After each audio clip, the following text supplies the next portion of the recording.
Hello friends, स्वागत है आप सभी लोगों का हमारे चैनल क्विक स्टडी में। मैं कमल बेस्ट। इस वीडियो के माध्यम से दोस्तों आपके यहाँ पर कराऊंगा आर्मी टेक्निकल एनए का फिजिक्स का पार्ट नंबर 25, यानी कि दोस्तों यहाँ पर आपको मिलेगा भौतिक विज्ञान का भाग नंबर 25। इससे पहले दोस्तों आपको 24 भाग कराए जा चुके हैं, जहाँ पर आपने महत्वपूर्ण क्वेश्चन को देखा। यदि आपने पिछले वाले भागों को ना देखा हो दोस्तों तो आप ज़रूर देख लें, ताकि पिछले क्वेश्चन भी आपके तैयार हो जाए। तो शुरू करते हैं। देखिए, लगातार श्रृंखला में आप देखते रहेंगे सारी वीडियोज़ को। पहला क्वेश्चन दोस्तों आज आपको दिखता है, अशुद्धता मिलाने पर गलनांक पर क्या प्रभाव पड़ता है। यानी कि आपको बताना है what is the change in melting point with the addition of impurity. यहाँ पे देखिए दोस्तों, माना आपके पास में कोई प्योर सबस्टेंस है, प्योर सबस्टेंस है। यदि आप दोस्तों यहाँ पे मिला दें कोई इम्प्योरिटी को, इम्प्योरिटी कहने का मतलब है दोस्तों आप सबस्टेंस के अलावा कोई भी यहाँ पे सबस्टेंस को मिलाते हैं इसके अदर में, तो उसको आप इम्प्योरिटी कहते हैं, यानी कि अशुद्धता आप कहते हैं।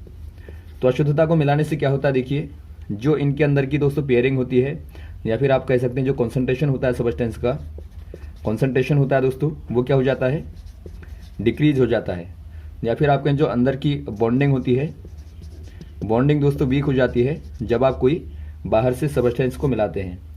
तो यहाँ पर ऐसे वाले केस में क्या होता है दोस्तों, जो बॉइलिंग पॉइंट, जो मेल्टिंग पॉइंट होगा, मेल्टिंग पॉइंट जो होता है वो डिक्रीज हो जाता है, यानी कि कम हो जाता है। तो ऑप्शन नंबर आपको पहले में देखता है डिक्रीज हो जाता है, आप टिक कर देंगे। एग्जाम्पल के तौर पर यदि आप दोस्तों देखें, आइस को ले लें आप। यदि आप आइस को देखें, बर्फ़ को देखें, तो जो प्योर वाली आइस होती है दोस्तों, उसका आपको मेल्टिंग पॉइंट मालूम होगा। मेल्टिंग पॉइंट होता है 0 डिग्री सेंटीग्रेड। यदि यहाँ पर आप मिला दें नमक को, यानी कि आइस में दोस्तों आपने सॉल्ट को ऐड कर दिया, सॉल्ट यहाँ पर इम्प्योरिटी के तौर पर होगा, तो यहाँ पर दोस्तों क्या हो जाता है, ये आपका -22 डिग्री सेंटीग्रेड हो जाता है मेल्टिंग पॉइंट। यानी कि दोस्तों आप देखते हैं पहले की तुलना में यहाँ पे इतना डिक्रीज हो गया। वैसे दोस्तों आप बात करें बॉइलिंग पॉइंट की, एक क्वेश्चन आपका बॉइलिंग पॉइंट के आधार पर भी आता है। बॉइलिंग पॉइंट में क्या देखते हैं दोस्तों आप, बॉइलिंग पॉइंट में आप मेनली देखते हैं जो वेपर प्रेशर होता है, वेपर प्रेशर को आप देखते हैं, यानी कि वाष्प दाब को आप देखते हैं। तो जब आप इम्प्योरिटी मिलाते हैं दोस्तों यहाँ पे सॉल्यूशन में, तो क्या होता है, इससे जो अंदर का वेपर प्रेशर होगा वो क्या हो जाएगा, डिक्रीज हो जाएगा। यानी कि जितनी भाप पहले से आपको मिल रही थी, यदि आप कोई पदार्थ मिलाएंगे तो इससे कम मिलेगी आपको। तो इससे क्या होगा दोस्तों, आपका जो बॉइलिंग पॉइंट होता है वो होता है जब एटमॉस्फेरिक प्रेशर इक्वल हो जाता है वेपर प्रेशर के। अब चूंकि वेपर प्रेशर तो कम हो गया, तो इसीलिए दोस्तों आपको पहले के मुकाबले ज़्यादा टेम्परेचर और देना पड़ेगा, या फिर आप कहें ज़्यादा दोस्तों आपको हीट और देनी पड़ेगी। यानी कि यहाँ पर आपका जो बॉइलिंग पॉइंट होगा दोस्तों इम्प्योरिटी मिलाने के बाद में इंक्रीज हो जाएगा। तो आप ये दोनों ही क्वेश्चन याद रखेंगे, जिनके आधार पर भी आएगा आराम से आप बता देंगे। तो यहाँ पर आपका हो जाएगा ऑप्शन नंबर ए वाला। अगला क्वेश्चन देखिए दोस्तों, सभी रेडियो सक्रिय पदार्थों का अंतिम उत्पाद क्या होगा। यानी कि आपको बताना है what is the end product of all radioactive materials after the emission of radioactive rays. यहाँ पे देखिए दोस्तों, आप जानते हैं जो रेडियो एक्टिव सबस्टेंस होते हैं, रेडियो एक्टिव सबस्टेंस जो होते हैं दोस्तों क्या होते हैं, वो लगातार अल्फा बीटा गामा रेज को निकालते हैं, यानी कि इसको दोस्तों लगातार प्रोड्यूस करते हैं। तो इसी को आप कहते हैं रेडियो एक्टिव डीके। डीके कहने का मतलब होता है दोस्तों क्षय, यानी लगातार उसका डिसइंटीग्रेशन हो रहा है, यानी कि घट रहा है वो। तो इसी को आप कहते हैं, यहाँ पर आपको अल्फा बीटा गामा यहाँ पर रेज मिलती हैं, इनको आप रेडियो एक्टिव रेज कहते हैं, यानी रेडियो सक्रिय तरंगे कहते हैं। और यहाँ पे देखिए दोस्तों, आपको बताना है कि एंड में, यानी कि डीके होते होते आप देखेंगे छोटा होता रहेगा, तो एंड वाला जो प्रोडक्ट बनता है, यानी कि जो आखिर वाला जो उत्पाद बनता है वो कौन सा बनता है, आपको बताना है। ये क्वेश्चन बहुत महत्वपूर्ण है, बार बार पूछा जाता है, आप याद रखेंगे। यहाँ पे देखिए दोस्तों, जो रेडियो एक्टिव डीके होता है उसकी नेचुरली 3 सीरीज होती है। यहाँ पर आप ध्यान देंगे 3 रेडियो एक्टिव सीरीज आपको मिलती हैं, जिनमें से पहली होती है दोस्तों थोरियम की। थोरियम 232 से लेके डीके होते होते दोस्तों जाता है आपका लेड 208 पर। वैसे आपकी सेकंड वाली सीरीज होती है यूरेनियम 238 की, और यूरेनियम 238 का डीके होते होते ये आपका जाता है लेड 206 तक। वैसे यहाँ पर होता है एक्टिनियम 227, और इसका डीके होते होते दोस्तों जाता है लेड 207 पे। यानी कि आप देखते हैं दोस्तों हर एक में आपको जो एंड वाला प्रोडक्ट मिलता है, एंड प्रोडक्ट जो मिलता है दोस्तों, वो आपको लेड ही मिलता है। यानी कि लेड के बाद दोस्तों यहाँ पर जो डीके होना होता है, डीके होना बंद हो जाता है। तो यहाँ पर आपको आखिर में लेड मिलता है और बीच में दोस्तों आपको सारे के सारे रेडियो एक्टिव एलिमेंट्स मिलते रहते हैं। तो यहाँ पर आप टिक कर देंगे ऑप्शन नंबर ए वाले में, लेड आप यहाँ पर टिक कर देंगे। अगला क्वेश्चन देखिए दोस्तों, वैद्युत धारा की दिशा बदलने में प्रयुक्त यंत्र क्या होगा।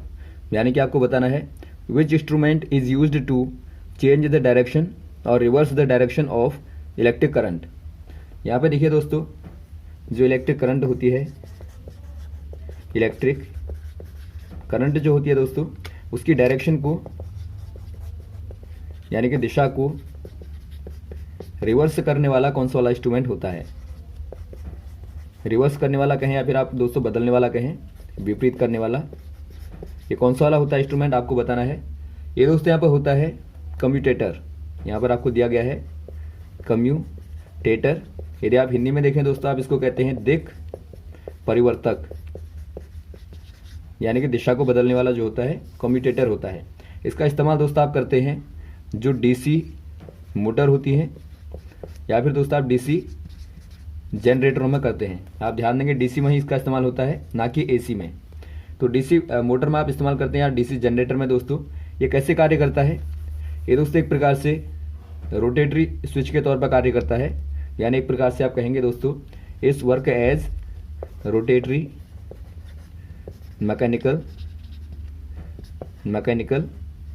स्विच, यानी कि एक प्रकार से घूमने वाले घूर्णी गतिक स्विच की तरह दोस्तों कार्य करता है। यानी लगातार घूमते हुए स्विच की तरह कार्य करता है।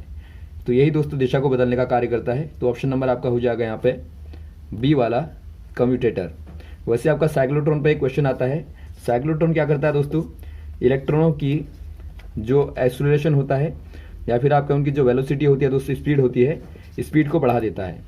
तो ये भी आप याद रखेंगे साइक्लोट्रॉन को। अगला क्वेश्चन देखिए दोस्तों, एक उत्तल गोलीय दर्पण द्वारा प्रतिबिंब होगा। यानी कि आपको बताना है the image formed by a convex spherical mirror is. यदि आप बात करें दोस्तों कॉन्वेक्स स्फेरिकल मिरर या फिर आप कहें दोस्तों उत्तल गोलीय दर्पण, दर्पण यानी कि दोस्तों आप यहाँ पे क्या करते हैं, देखिए आपने यहाँ पे एक प्रिंसिपल एक्सिस ली और यहाँ पर आप एक मिरर ले लेंगे इस प्रकार का। यहाँ पॉलिश कर दें दोस्तों, तो ये क्या बनेगा, कॉन्वेक्स मिरर बनता है। तो यदि आप दोस्तों यहाँ पर कोई ऑब्जेक्ट को रखते हैं तो यहाँ पे क्या बनता है, आपको एक रे यहाँ से गई और यहाँ से दोस्तों रिफ्लेक्ट होकर ऊपर को चली गई। इसके आप यदि डॉट डॉट लेंगे यानी काल्पनिक वर्चुअल लाइन यहाँ पर लेंगे तो यहाँ पे मिलेगी।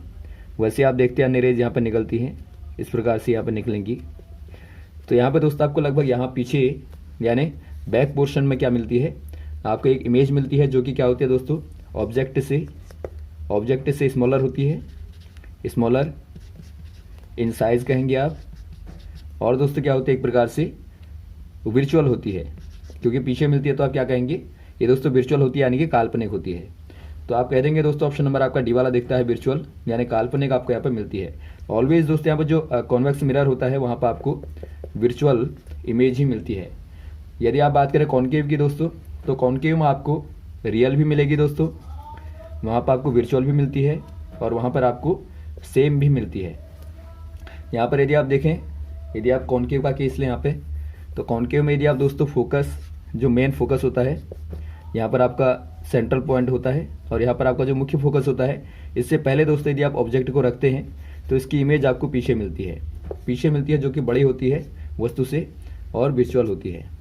तो यहाँ पर आप टिक कर देंगे दोस्तों ऑप्शन नंबर डी वाले में, कॉन्वेक्स के केस में। अगला क्वेश्चन देखिए दोस्तों, चुंबक द्वारा लगाया गया बल किसका उदाहरण है। यानी कि आपको बताना है the force exerted by a magnet is an example of. यदि आप देखें दोस्तों मैग्नेट के द्वारा जो फोर्स लगता है, मैग्नेट जो एक्सर्ट करता है फोर्स को, यहाँ पे देखिए दोस्तों आपने एक मैग्नेट लिया और एक मैग्नेट आपने यहाँ पे लिया, या फिर आप इस प्रकार से ले सकते हैं। तो यहाँ पर कैसा फोर्स लगता है दोस्तों, यदि आप पहले वाले केस में देखें तो अपोजिट यहाँ पर आपको पोल देखते हैं, पोल आपको अपोजिट दिखते हैं, तो यहाँ पर कौन सा लगेगा, अट्रैक्टिव फोर्स लगेगा, यानी आकर्षक बल लगेगा।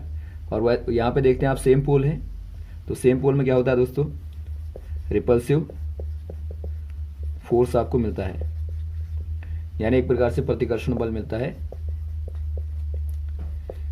तो यहाँ पे देखिए दो प्रकार के मेनली फोर्सेज लगते हैं, लेकिन यहाँ पे दोस्तों दोनों ही फोर्सेज कैसे लगते हैं आपके, विदाउट कॉन्टैक्ट, यानी कि यहाँ पर आप कह देंगे दोस्तों दोनों ही फोर्सेज कैसे होते हैं, ये आपके नॉन कॉन्टैक्ट फोर्स होते हैं, यानी कि आप कह देंगे यहाँ पर अस्पर्शी बल होते हैं, यानी आपको इनको स्पर्श करने की आवश्यकता नहीं होती। तो इन्हीं को दोस्तों आप क्या कहते हैं, नॉन कॉन्टैक्ट फोर्स कहते हैं।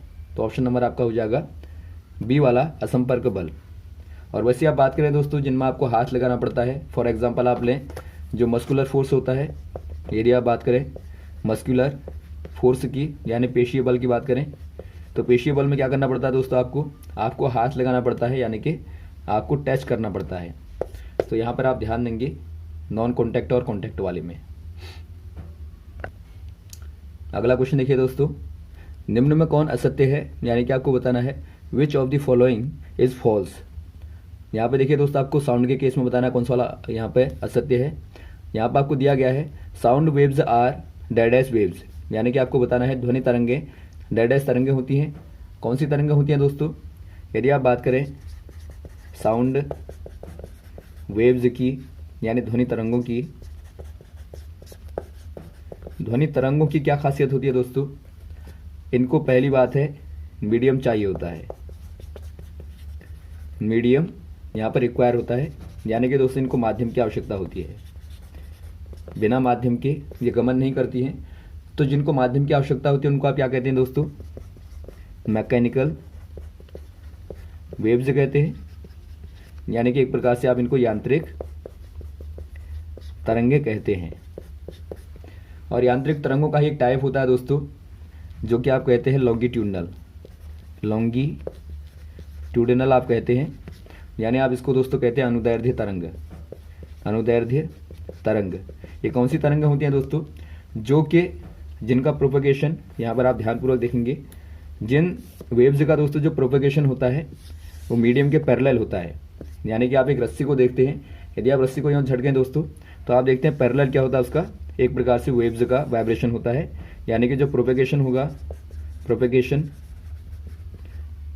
क्या होगा दोस्तों, ये पैरेलल होगा, पैरेलल टुवर्ड मोशन डायरेक्शन, यानी कि चलने की दिशा में क्या होगा दोस्तों, ये समांतर होगा। तो समांतर होने के कारण दोस्तों आप इनको अनुदैर्ध्य कहते हैं, यानी कि लॉन्गिट्यूडनल कहते हैं। तो ऐसी ही वेव्स होती हैं आपकी जो साउंड वेव्स होती हैं, यानी कि यहाँ पर आपने दो तो देख लिए। पहला दोस्तों आपका मैकेनिकल होती हैं, और मैकेनिकल का ही एक टाइप होता है लॉन्गिट्यूडनल, जो कि साउंड वेव्स का एग्जाम्पल है। और साथ में दोस्तों ये एक प्रकार से प्रेशर वेव भी आप इनको कहते हैं। वो कैसे कहते हैं आप यहाँ पे देखेंगे, यदि आप कोई साउंड वेव का फिगर लें दोस्तों, ज्योमेट्रिकली इस प्रकार से गमन करती है, तो यहाँ पे देखिए, यदि आप यहाँ पे देखें दोस्तों, जब यहाँ पे ऊपर की ओर जाती है तो ऊपर की ओर जाने में ये एक प्रकार से प्रेशर ज़्यादा लगाती है। यानी कि यहाँ पर आप यदि वायु को देखें दोस्तों स्केल में, तो यहाँ पर वायु यानी कि एयर जो होती है ज़्यादा डेंसर होती है, यानी कि सघन हो जाती है धक्का देने के बाद में। और यहाँ पर आप देखेंगे दोस्तों ये वाले गैप में यहाँ पर एयर बहुत ही कम होती है, यानी कि एयर प्रेशर यहाँ पर कम हो जाएगा, यहाँ पर ज़्यादा होगा। और यहाँ पर जाएंगे आप दोस्तों, यहाँ पर फिर ज़्यादा मिलेगा आपको, और यहाँ पर जाने पर फिर यहाँ पर कम हो जाएगा। यानी एक प्रकार से आप देखते हैं ये दोस्तों एक प्रकार से कैसी वेव है, एक प्रकार से प्रेशर वाली वेव है, यानी कि दाबीय तरंग एक प्रकार से आप कह सकते हैं इसको, क्योंकि लगातार दोस्तों क्या करती है, मीडियम पे दाब लगाती है, और दाब लगाने के कारण ही आगे की ओर एक एनर्जी के फॉर्म में प्रोपेगेट होती है, यानी कि बढ़ती है। तो यहाँ पर आप कहते हैं कि क्या हो जाएगी दोस्तों, या आपकी प्रेशर वेव हो जाएगी, या फिर आप कहें मैकेनिकल वेव, या फिर आप कहें दोस्तों लॉन्गिट्यूडनल वेव। यहाँ पर आपको थर्ड वाला दिया है दोस्तों, इलेक्ट्रोमैग्नेटिक वेव, यानी वैद्युत चुंबकीय तरंगे, जो कि साउंड वेव नहीं होती है। तो ऑप्शन नंबर आप सी वाले में टिक कर देंगे। ये दोस्तों एक प्रकार से तीनों तो होंगी, लेकिन सी वाला नहीं होगा, यानी कि इलेक्ट्रोमैग्नेटिक वेव नहीं होती है। तो ऑप्शन नंबर आप सी वाले में टिक कर देंगे। यदि आप बात करें दोस्तों लाइट वेव की, यानी कि जो प्रकाश होता है वो दोस्तों एक प्रकार से इलेक्ट्रोमैग्नेटिक वेव का एग्जाम्पल होता है। अगला क्वेश्चन देखिए दोस्तों, electromagnetic waves has minimum wavelength, यानी कि आपको बताना है इलेक्ट्रोमैग्नेटिक या फिर आप कहें वैद्युत चुंबकीय तरंग दोस्तों, जिसकी क्या होती है यहाँ पर मिनिमम वेवलेंथ होती है। वेवलेंथ कहने का मतलब है दोस्तों तरंग दैर्ध्य। तो तरंग दैर्ध्य कम किसकी होती है आपको बताना है। पहला आपको दिया alpha rays, gamma rays, X rays या नन ऑफ दीज। यहाँ पे देखिए दोस्तों जो इलेक्ट्रोमैग्नेटिक वेव्स होती हैं होती क्या हैं ये, इनका दोस्तों यदि आप प्रोपेगेशन देखें तो इस प्रकार से होता है, यानी कि माध्यम के कैसे चलती हैं दोस्तों, परपेंडिकुलर चलती हैं। आप कह देंगे इनका जो प्रोपेगेशन होता है वो परपेंडिकुलर होता है, यानी कि लंबवत होता है। माध्यम के दोस्तों क्या होगा, लंबवत यहाँ पे इनका गमन होता है। और यहाँ पे देखिए दोस्तों एक आपका होता है परपेंडिकुलर फॉर्म में, यहाँ पे मैग्नेटिक फील्ड और दूसरा आपका होता है दोस्तों इलेक्ट्रिक फील्ड, यानी कि वैद्युत क्षेत्र भी होता है यहाँ पे और चुंबकीय क्षेत्र भी होता है। इसीलिए दोस्तों आप इनको क्या कहते हैं, इलेक्ट्रोमैग्नेटिक वेव्स कहते हैं। तो यहाँ पे देखिए दोस्तों जो मिनिमम वेवलेंथ वाली होती हैं वो आपकी गामा रेज होती हैं, यानी कि आप इनको कहते हैं गामा तरंगे। और वैसे आप सेकंड वाली देखेंगे दोस्तों जो मैक्सिमम वेवलेंथ वाली होती हैं वो आपकी इंफ्रारेड रेज होती हैं, या फिर आप कह सकते हैं इंफ्रारेड रेडिएशन होता है मैक्सिमम वेवलेंथ वाला, ये आपका मिनिमम वेवलेंथ होती है। और दोस्तों यदि मिनिमम वेवलेंथ होगी तो मैक्सिमम क्या होगी, फ्रीक्वेंसी होगी। तो ये भी आप याद रखेंगे, यदि आपको वेवलेंथ दिया होगा तो यहाँ पर आप ध्यान देंगे वेवलेंथ जो होती है दोस्तों क्या होती है, फ्रीक्वेंसी की इन्वर्सली प्रोपोर्शनल होती है, यानी कि फ्रीक्वेंसी ज़्यादा होगी तो वेवलेंथ कम हो जाएगी। तो यहाँ पे क्या हो जाएगा दोस्तों, मिनिमम वेवलेंथ मैक्सिमम फ्रीक्वेंसी, और इनकी दोस्तों मिनिमम फ्रीक्वेंसी हो जाएगी और मैक्सिमम वेवलेंथ हो जाएगी। तो यहाँ पर आप ऑप्शन नंबर टिक कर देंगे बी वाले में, गामा रेज। अगला क्वेश्चन देखिए दोस्तों, मरकरी यानी कि पारा थर्मामीटर की रेंज है, यानी कि आपको बताना है the range of mercury thermometer is from dash to dash. यहाँ पे देखिए दोस्तों जो थर्मोमीटर होते हैं, जो लिक्विड थर्मोमीटर होते हैं, मेनली टू टाइप के होते हैं दोस्तों, यहाँ पे ज़्यादा जो यूज़ होते हैं। एक होता है आपका एल्कोहल थर्मोमीटर और एक होता है मरकरी थर्मोमीटर। यदि आप बात करें दोस्तों मरकरी थर्मोमीटर की, जहाँ पे एक प्रकार से मरकरी का यूज़ किया जाता है। मरकरी यानी कि पारा आप जानते हैं दोस्तों रूम टेम्परेचर में क्या रहता है, लिक्विड फॉर्म में रहता है। तो यहाँ पे देखिए जो मरकरी का दोस्तों रेंज होता है एक प्रकार से मोस्टली आपका होता है -37 डिग्री सेंटीग्रेड से लेके आपका 357 डिग्री सेंटीग्रेड तक, या फिर आप कह सकते हैं -40 से लेके दोस्तों 360 तक यहाँ पे लगभग होता है। इनके बीच में दोस्तों आपको जो भी दिया होगा एग्जाम में आप आराम से टिक कर देंगे। तो यहाँ पर देखिए आपको यहाँ पे दिया गया है, जो आपको नियर दिया गया होगा एग्जाम में उसको आप टिक करेंगे। यहाँ पर आपको नियर दिया गया है दोस्तों ऑप्शन नंबर बी वाला, -32 350 यहाँ पर आपको दिया गया है। तो ये आपका दोस्तों आंसर हो जाएगा। और आप वहाँ पे ध्यान देंगे ये आपका सेंटीग्रेड में है। यदि आपको फ़ारेनहाइट में पूछा गया होगा या केल्विन में पूछा गया होगा दोस्तों तो वहाँ पर आपको कन्वर्ट करना पड़ेगा। तो ऑप्शन नंबर आप टिक कर देंगे बी वाले में। अगला क्वेश्चन देखिए दोस्तों, बाह्य दहन इंजन का उदाहरण है, यानी कि आपको बताना है example of external combustion engine. दोस्तों यहाँ पे देखिए जो इंजन होते हैं दो प्रकार के होते हैं।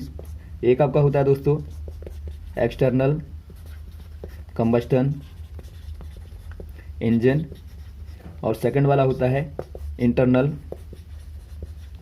Combustion engine. यहाँ पे यदि आप एग्जांपल देखें दोनों में डिफरेंस क्या होता है मेनली आप देख लेंगे। जो एक्सटर्नल कंबस्टन इंजन होता है दोस्तों इनमें जो फ्यूल होता है उसका कंबस्टन कहाँ होता है दोस्तों, उनका कंबस्टन होता है सिलेंडर के बाहर, यानी कि यहाँ पर आप कह देंगे combustion of fuel is outside of the cylinder, यानी कि सिलेंडर के बाहर इनका क्या होगा दोस्तों, कंबस्टन होगा, दहन होगा। लेकिन आप बात करें इंटरनल वाले में, तो यहाँ पर कहाँ होगा दोस्तों, इनका दहन होता है सिलेंडर के इनसाइड में, इनसाइड दी सिलेंडर आप कह देंगे। एग्जाम्पल के तौर पे देखें दोस्तों आप इनसाइड वालों के, इनमें आपका होता है पेट्रोलियम, पेट्रोल होता है, डीजल होता है। यदि आप डीजल को देखें, पेट्रोल को देखें, जैसे कि आप व्हीकल में देखते हैं दोस्तों, वाहनों में देखते हैं, वहाँ पर आप देखते हैं कि इंजन का जो अंदर वाला भाग होता है वहाँ ही दोस्तों क्या होती है, एक प्रकार से वहाँ एक प्रकार से उसका दहन होता है, उससे मोटरसाइकिल करती है, और उससे दोस्तों क्या होता है, यांत्रिक ऊर्जा निकलने के बाद में पिस्टन के द्वारा बाहर की ओर आती है। तो यहाँ पर आप यदि आप बात करें दोस्तों एक्सटर्नल वाले में, तो इसका दहन यहाँ पे बाहर होता है। एग्जाम्पल के तौर पे यदि आप देखें स्टीम इंजन को, जो कि आपने देखा है लोकोमोटिव में भी इसका इस्तेमाल किया गया था, जो स्टीम इंजन होता है, स्टीम इंजन, यानी कि दोस्तों आप इसको कह सकते हैं भाप इंजन। इसमें क्या होता है दोस्तों, यहाँ पर लिक्विड लिया जाता है, पहले यहाँ पर कोयला दहन होता है, यानी कि यहाँ पर कोल होता है, कोल को यदि आप जलाएंगे और बीच में यहाँ पर लिक्विड होता है, या फिर आप कहें वाटर होता है दोस्तों, वाटर का गर्म होने के बाद में क्या निकलेगा, स्टीम निकलेगी, और इसके द्वारा दोस्तों यहाँ पर पिस्टन वर्क करती है। एक प्रकार से आप देखते हैं दोस्तों ये क्या है, ये सामग्री आपकी सिलेंडर के बाहर होती है, यानी कि एक प्रकार से जो कंबस्टन होता है दोस्तों वो बाहर होता है। तो इसी को आप कहते हैं एक्सटर्नल इंजन। तो ऑप्शन नंबर आपको दिखता है दोस्तों एक्सटर्नल कंबस्टन वाला, स्टीम इंजन ऑप्शन नंबर आपको सी वाला दिखता है, तो आप टिक कर देंगे सी वाले में। तो यहाँ तक दोस्तों आप क्वेश्चन को तैयार करें, उम्मीद है आपको क्वेश्चन अच्छे लगे होंगे। यदि आपको दोस्तों कोई कन्फ्यूजन हो तो आप कमेंट बॉक्स में कमेंट कर सकते हैं, और यदि आपको वीडियो पसंद आया हो तो आप ज़रूर लाइक करें, शेयर करें, ताकि अधिक से अधिक लोगों तक पहुँचे। ओके, थैंक्स, जय हिंद, जय भारत।